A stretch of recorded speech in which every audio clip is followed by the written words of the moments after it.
kick everybody's ass. She was the first woman to compete in the Royal Rumble. She was the first woman to win the Intercontinental title. She's done so much with her career, and unfortunately, she did hit some low points, but more people focus on the high points, and especially all of the positive reinforcement that she definitely gave women in the early parts of her career, because like you said, she was more than just a pretty face. She was more than just, she was like a muscle woman, so she definitely had strength advantage on so many of the other guys. But all honesty, when she gets inducted into a Hall of Fame, whether it be the Professional Wrestling Hall of Fame or WWE Hall of Fame, she's definitely earned that spot for a reason. So first pick being China. So, all right, you're up next there, Tori. I'm going to go with, I guess, Alan Rickman. He died on January 14th at 69, another 69 death. I know him best for Professor Snape on Harry Potter, and his thing always is just so touching that he loves Harry Potter's mom always, and it's actually some of my friends. I'm not the hugest Harry Potter nut, but I mean, I respect a good series when it comes out, so I respected it. Like I talked about how I went to go see Fantastic Beasts just on the premise that it was J.K. Rowling's Harry Potter world. I'm like, oh, it's probably going to be pretty good.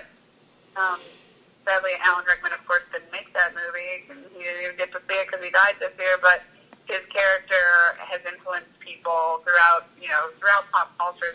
If you ever see the term "always" in cursive writing, it's because of this character, because of Alan Rickman's character there. And, he's also known for his die-hard role of being the evil villain. He's British. They like to make him evil. But, I don't know, people from my generation and, like, my friends actually got married with the tattoo of "always" because of him.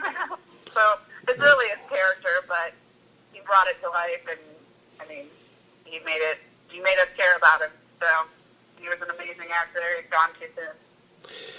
Definitely agree with that.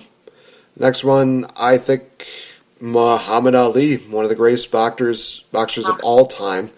And again, I would honestly say another influential person in the world of professional wrestling.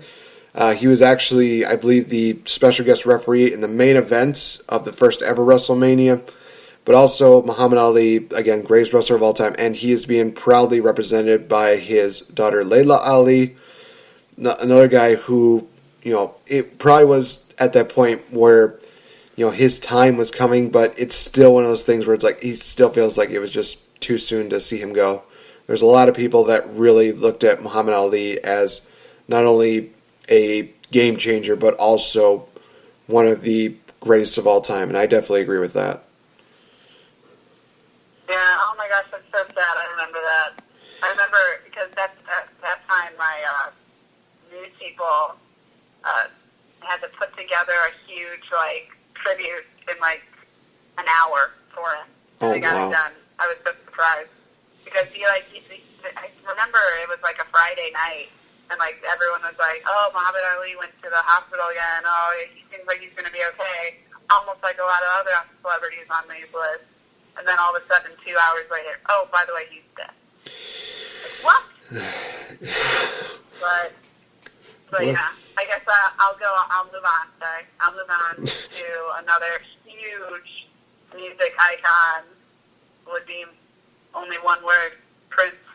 Purple Rain died at 57 in April 21st. I mean, what else can you say about Purple Rain?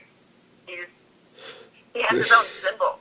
He is Prince. He had one name, Prince. But, I mean, people know him from other names, Steven. I think what was really cool about Prince is that he lived in Minnesota. He lived in his town. I don't know the exact area. I know people, I think it's either Minnesota or northern Wisconsin, and people would come to his house all the time. They would see him riding his bike. He was one of those big superstars who was so down to earth, and living in his hometown. That's where he wanted to live. That's where he wanted to grow up. And he would have people come over to his house for a big charity garage sale. He was just a good person. And what was really cool is what came out when he died was that he wrote a ton of songs for people. Songs that oh, wow, I can't believe you wrote Beyonce's song, or you wrote Rihanna's song. Like, this guy was working even when he was looking like he wasn't working.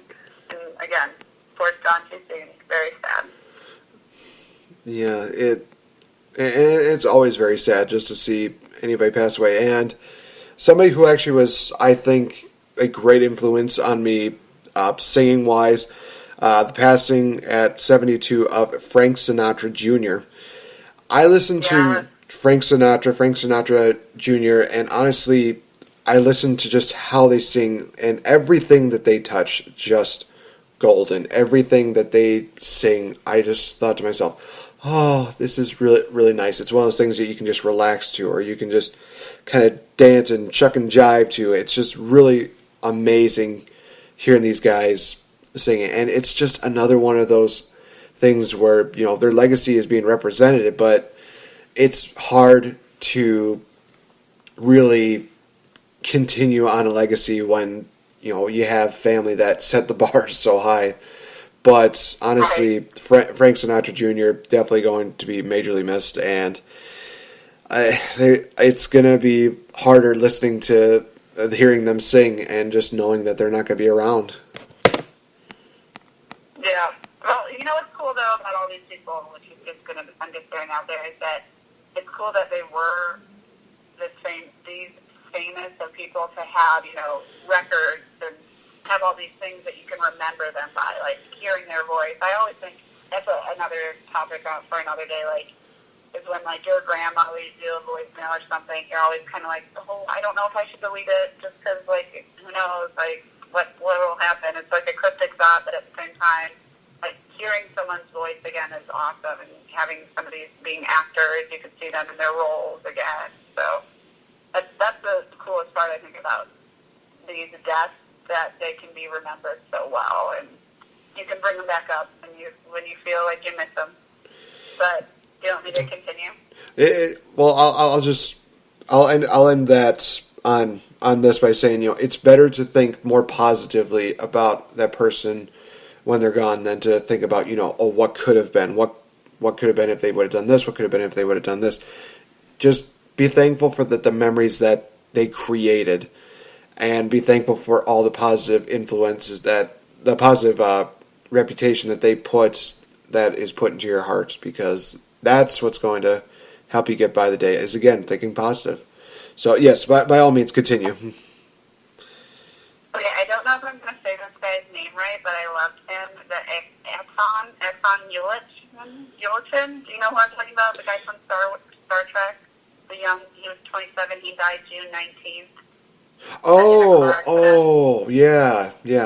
I know who you're talking about. He played, you know, Chekhov on the new Star Trek films, and he also was like Charlie Bartlett or something. I've actually seen him in a lot of things, and he was a young rising star, and he died in a car accident at 27.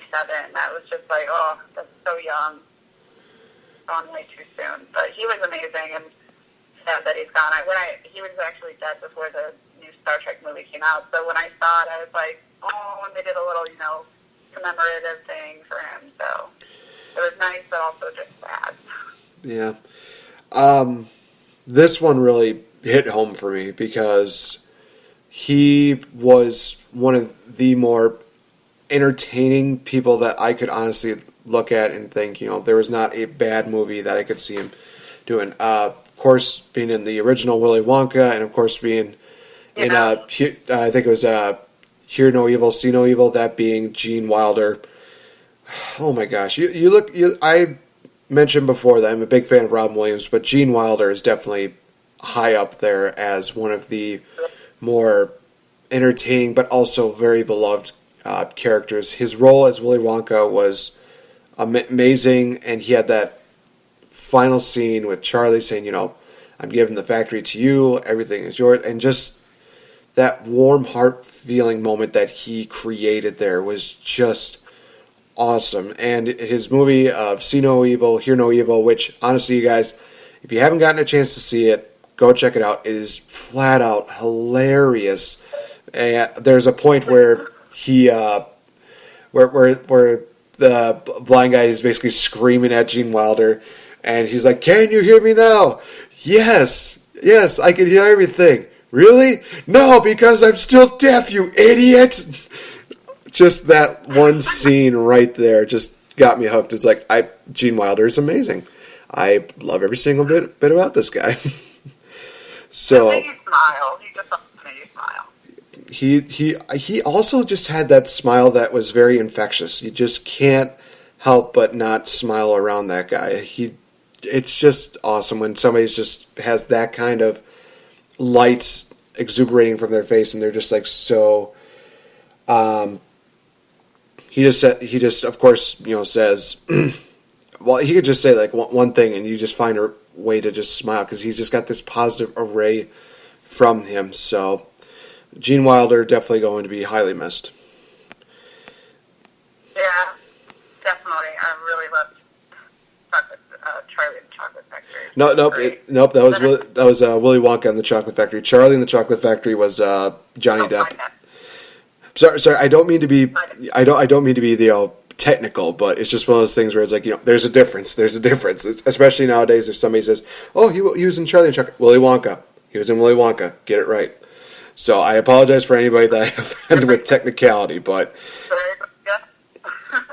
All right, I'll move on to somebody who was very influential to me, being someone who played college basketball, and she was a coach when I played Pat Summitt, which was, I'm pretty sure she still holds the Division I college basketball history of women's games, and even I think the most wins ever was Pat Summitt.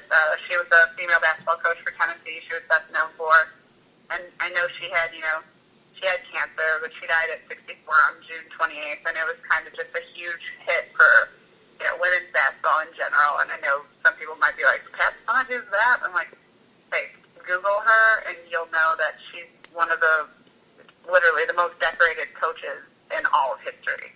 So Pat Summitt was a big loss for somebody who played basketball their whole lives, which I did. That's actually a very good pick. So I'm actually going to do a twofer on this one because I'm only going to spend like a little bit of time talking about both of them. Florence Henderson and George S. Irving, which I was talking to you about the other day. Florence Henderson, also known as Mrs. Brady, and George S. Irving, for those of you that don't know who that is, he voiced Heat Miser in A Year Without Santa Claus, and I believe Miser Brother Christmas special or something like that. I can't remember what it was exactly, but reason why I have these two kind of going together is that they created, again, entertainment. They really kind of drew you into their characters. Of course, Mrs. Brady having to deal with everything as of course a parent, as a wife.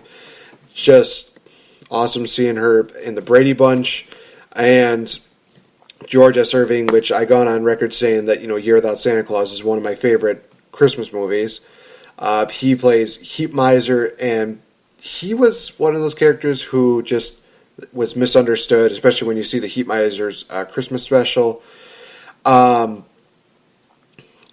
it was one of those guys that as soon as I saw him, I'm like, oh, I just talked about this guy, and now he's gone. It's just really sad to see that. So, again, two more entertaining people gone too soon, even though a lot of people say, well, they were of age. It doesn't matter. Anytime that somebody passes away and they have that kind of influence on your life, it's too soon. Yeah. I guess I'll do two really quick, too, and then I'll let you finish it off because I already know who's the last person because it's just too sad. I'm so upset. But the last two for me is I have to mention Alan Thicke, who again died at 69. What is wrong with 69? I thought it was a sexual good number, but apparently it's not. Be careful at 69, everybody. Not good. But he died on December 13th.